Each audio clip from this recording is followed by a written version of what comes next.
O governo tem o desejo de enfrentar isso de forma mais direta, mas, nesse momento, há uma dificuldade de diálogo com o Congresso Nacional sobre o assunto.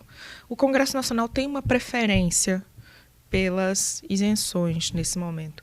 E penso que o argumento de que estamos favorecendo o pequeno, sobretudo, que estamos favorecendo os setores, ele é um argumento que ele conquista. É muito difícil dizer assim, não, mas a gente está favorecendo essa empresa e tal, porque ela se comprometeu a dar os resultados.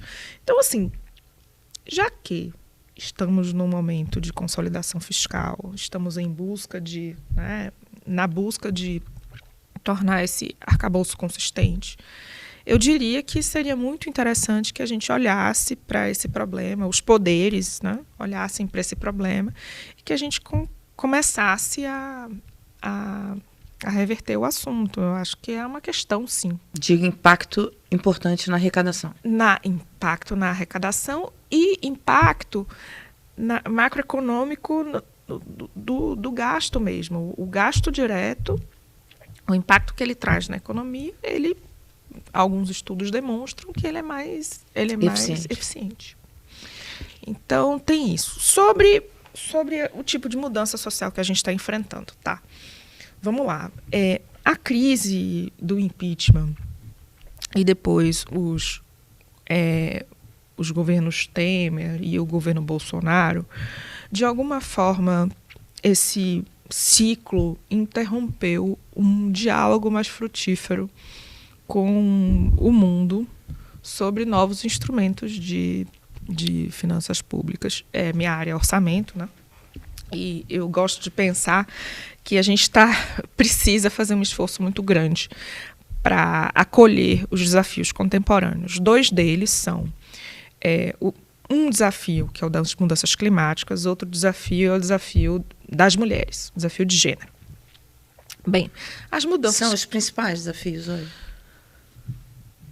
Eu penso que são desafios que conseguem endereçar uma grande gama de nossos problemas, sabe? Quando a gente pensa em mudanças climáticas era engraçado, porque há uma década atrás era algo assim, onde mudanças climáticas, onde estão? Hoje, a gente consegue viver a concretude disso, né? A gente está na cidade de São Paulo. Quantas ondas de calor a gente viveu do ano passado para cá?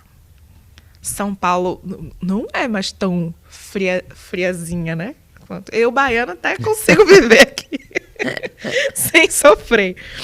Então, o que acontece? O orçamento verde é um tipo de instrumento que permite nós verificarmos o quanto o gasto público contribui ou não contribui, ou mitiga as mudanças climáticas, né? Então, se o gasto contribui para a mudança climática, esse é um gasto que precisa ser reduzido. Se é um gasto que enfrenta o problema, é um gasto que precisa ser reforçado. Então, por exemplo, várias dos gastos a gente consegue perceber a posteriori, mas a gente precisa ter uma atuação ativa dentro do orçamento público para antever os problemas. Então, por exemplo, a tragédia que aconteceu em Porto Alegre, é urgente que a Prefeitura de Porto Alegre pense de forma diferente como vai alocar os seus gastos para que uma enchente como aquela não ocorra. Então, eu preciso do reforço dos diques, eu preciso preparar a população para entender quando ela deve sair de casa e para onde que ela deve ir. Então, eu preciso trazer, né, todas essas preocupações para dentro desse instrumento de alocação de recursos que é o orçamento público. Inclusive treinar essa população, né? Exato.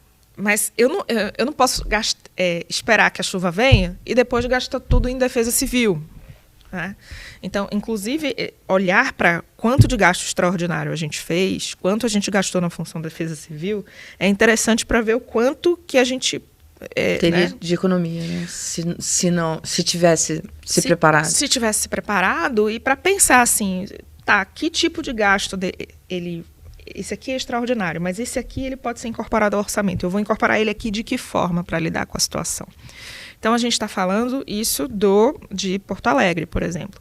Mas isso vale para, por exemplo, Brasília agora vai chegar a 160 dias ou mais sem água, sem chuva, né? Então, e as questões dos incêndios pelo país.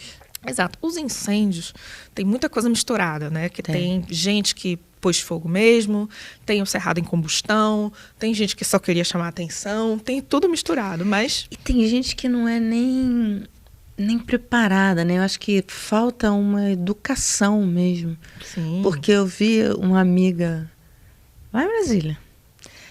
Tinha saído da entrevista com a ministra, fui almoçar com essa amiga que fuma, e ela estava fumando. Ela dá conta. Ju, quando eu vi aquilo, eu falei, tu tá louca? Olha o que você fez. E é uma pessoa do bem, sabe? Uma pessoa ligando assim, ela falou, o que foi? Eu falei, você é louca. O país tem chama, você fuma. Que eu já acho uma loucura. 2, você pega e joga coisa para trás onde tinha um jardinzinho. Mas isso aqui vira um incêndio muito rápido. Quer dizer, não está preparado, não tem uma educação para evitar isso, né? Sim, e agora, assim, na Amazônia, eu estive lá de férias, falei, né? Quando eu estive lá, as pessoas já tinham falado para mim que as águas estavam entre 1,2 e 1,6 metros abaixo do nível que era esperado para aquele momento. Então, assim... Nossa, aqueles rios da Amazônia imensos. Eu estava em férias, mas certamente as pessoas as autoridades já sabiam que aquilo era um preditor de seca muito grande. Então, o que a gente faz para permitir que as populações ribeirinhas, as populações indígenas não fiquem isoladas dentro do orçamento público quando isso acontece? O que a gente faz para prevenir que uma seca tão brutal como essa aconteça? Clara, você está falando em gastos públicos. E isso está... É uma meta fiscal. E aí temos uma meta fiscal. Vamos lá.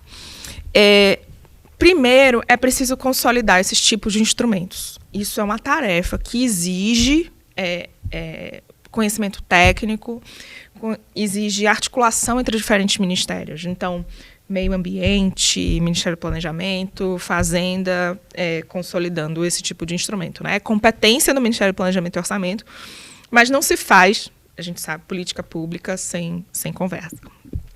Antes de ir para a sua pergunta, tem gênero, que eu não falei. Gênero e envelhecimento. Então, o que a gente faz com política pública no Brasil?